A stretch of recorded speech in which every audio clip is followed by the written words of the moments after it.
It seems like when Nintendo is able to do something, they're able to get away with it. If Nintendo is thinking about doing something, it almost genuinely does seem like no matter what they do, they can get away with it just because no one is going to contest the stuff that they do. And the reason why I say this is because of all of the problems people had with the Switch 2.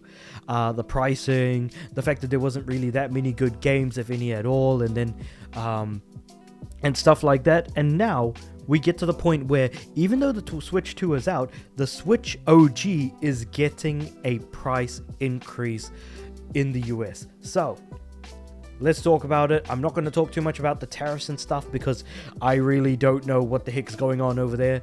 You guys figure that out. You guys elected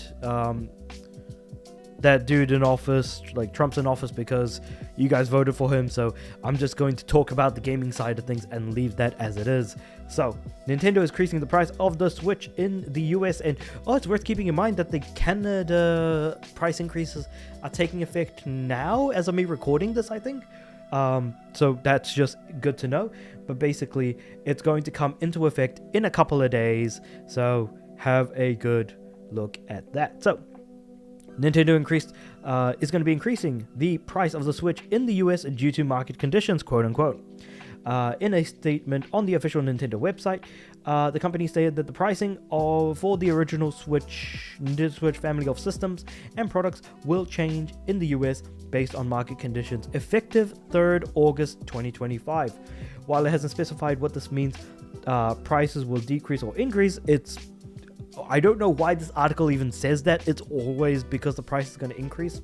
The nature of the statement and the current situation regarding trade tariffs means it's almost certainly the latter. Almost certainly it never is the former. That's the thing. Anyway, enough of me criticizing this person's writing. At the time of writing, a standard Nintendo Switch costs $300 USD, a Switch OLED costs $350 USD, and a Switch Lite $200 USD.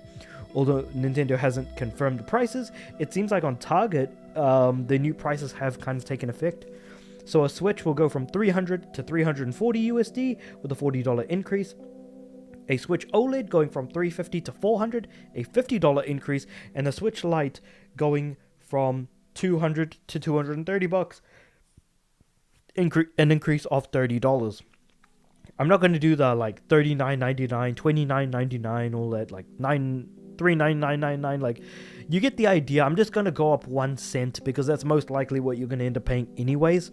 Other Nintendo products, including certain Switch 2 accessories, amiibos, the alarm clock, Alarmo is also going to be going up in price. The company stresses that the price adjustments will not affect Switch 2 consoles, physical or digital Switch or Switch 2 games, or Switch 2 online memberships, which bloody well hope not. But the thing is that the prices for these things are going to go up later on down the line anyways. So I suppose it's more of a case of let's not hold your breath too much. Let's put it that way. Given that like the camera and stuff can't possibly be worth the money that they're charging, but you know what? It is what it is. Nintendo has assessing market conditions for some time. Let's just ignore all of that. Company delayed Switch 2 pre-orders in US due to basically what was happening with all the tariff stuff. And actually this might be important to mention, but basically with Nintendo taking all of their production from I think it was Taiwan or China, I can't remember exactly where, and moving it to Vietnam, seemed like a good idea at the time, but the problem with that is that eventually they did need to, Vietnam was also going to get tariffs anyways. So in the end, whatever they tried to do to benefit themselves just ended up hurting them in the long run anyways, regardless. So I just kind of thought that was an interesting thing to mention, that, hey, this is a thing that happened in gaming, but it didn't really make much of a difference to Nintendo. So, hey, it is what it is for them in that regard. And I think with all of that being said, you can look at Nintendo and be like, okay, they're doing this to survive. They're doing it to keep, their bottom line at least a little bit higher because they're going to have to pay money to the US government otherwise. The thing is that they're kind of screwed regardless, from what I can see.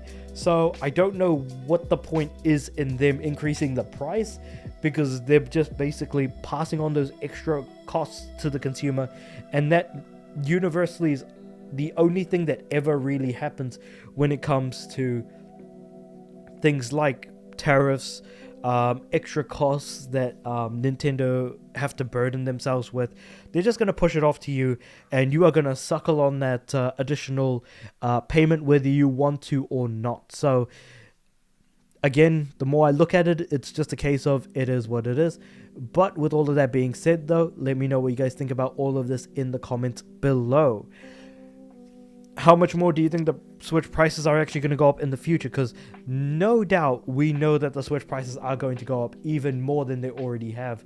So I do just kind of wonder where things are going to end up in the long run. The fact that the OG Switch's price is going up, the Switch 2 price is almost certainly going to go up as well. But with all of that being said, though, I do really want to know what you guys have to say about this in the comments below. Like the video if you liked it, subscribe to the channel. I'm aiming for 500 subs by the end of the year.